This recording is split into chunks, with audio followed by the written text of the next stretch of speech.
कैसे हैं? आप थोड़े शेल शॉक लग रहे हो। ये कांग्रेस पार्टी ने क्या कर दिया, कैसे कर दिया? हाँ, अच्छा इसी के कारण है ये। अच्छा ज्यादा लोग आ गए। Okay okay. नहीं देखिए, आज हम बड़ी इंपॉर्टेंट चीज के बारे में आपको कहना चाहते हैं। पहली बार हमने नोट किया कि चुनाव के समय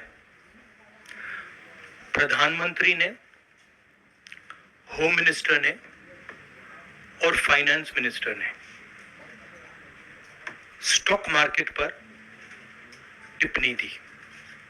प्रधानमंत्री ने 2-3 बार, 4 बार देश को कहा कि स्टॉक मार्केट तेजी से आगे बढ़ने जा रही है।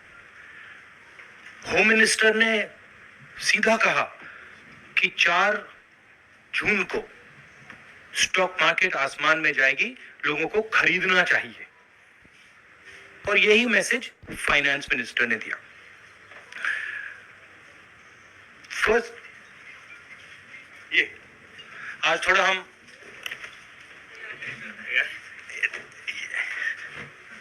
तो ये क्रोनोलॉजी है।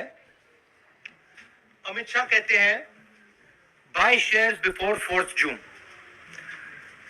19 में नरेंद्र मोदी जी कहते हैं stock market will break records on June 4।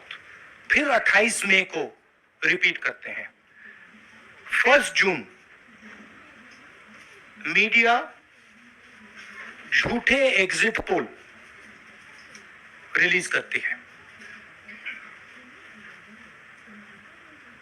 BJP का ऑफिशियल जो इंटरनल सर्वे था वो उनको 220 सीट दे रहा था।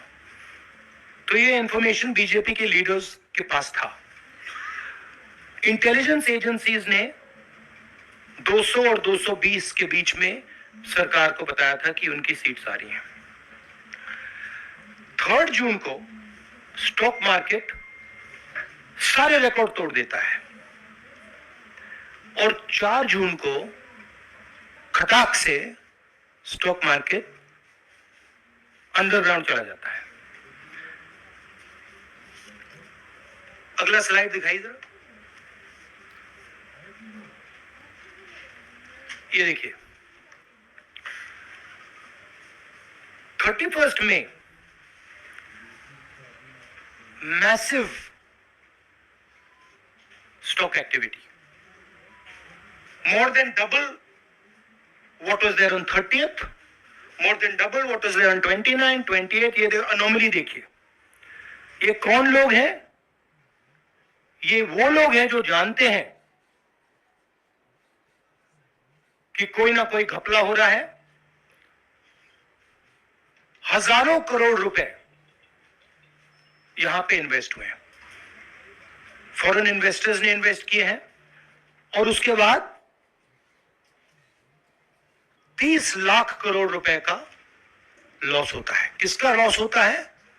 रिटेल इन्वेस्टर्स का लॉस होता है। तो ये जो आप देख रहे हैं हिंदुस्तान की स्टॉक मार्केट की हिस्ट्री का सबसे बड़ा स्कैम है।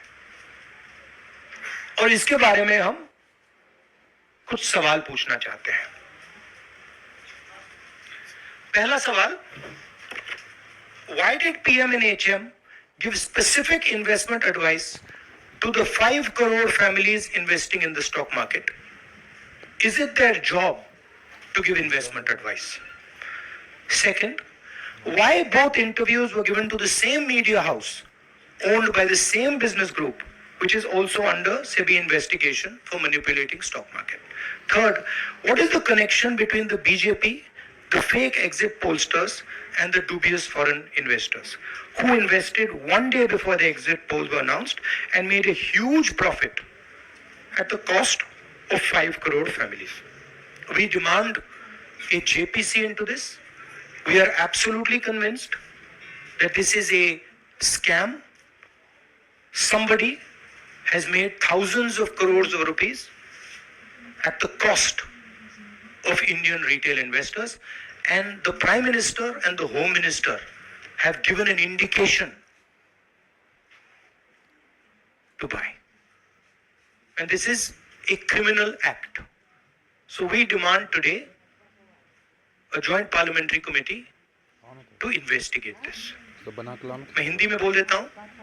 प्रधानमंत्री ने देश की जनता को इन्वेस्टमेंट एडवाइस क्यों दी और 5 करोड़ परिवारों को जो इन्वेस्ट करते हैं उनको प्रधानमंत्री ने, होम मिनिस्टर ने स्टॉक खरीदने का आदेश क्यों दिया? दूसरा, दोनों इंटरव्यूज जो किए गए थे वो अदानी जी के जो चैनल्स हैं उनको दिए गए थे. उन पर सेबी का इन्वेस्टिगेशन हो रहा है, तो उन चैनल्स का क्या रोल है? और बीजेपी के बीच में जो फेक एग्जिट पोलस्टर्स हैं और ये जो फॉरेन इन्वेस्टर्स हैं, इनके बीच में क्या कोई रिश्ता है? और अगर रिश्ता है तो क्या है? हम जेपीसी चाहते हैं, हम इन्वेस्टिगेशन चाहते हैं और देश इसकी सच्चाई जानना चाहता है. धन्यवाद. शुक्रिया राहुल जी.